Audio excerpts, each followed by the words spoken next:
মানে সন্তানরা যেরকম মাকে তার নিজের একদম নিজের মনে করে, তেমন যেন উনিও তোমাকে আজকে সেই রকমভাবে নিজের মনে করেছেন।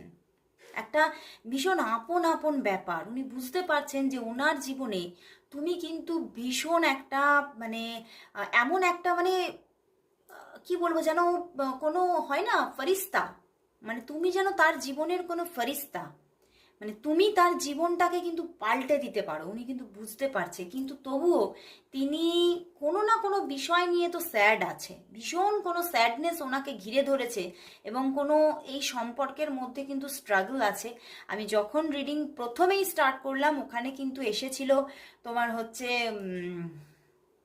তোমার মুন কার্ড এসেছিল। তো আমার মুন কার্ড দেখে চ্যানেল হয়েছিল তোমাদের মধ্যে কোনো থার্ড পার্টি ইস্যু থাকতে পারে, বা অনেকের কোনো পরিস্থিতিই কোনো থার্ড পার্টি, বুঝতে পেরেছো, বা অনেকের জন্য ফ্যামিলি। তো সেই রকম ভাবেই উনি সেই ব্যাপার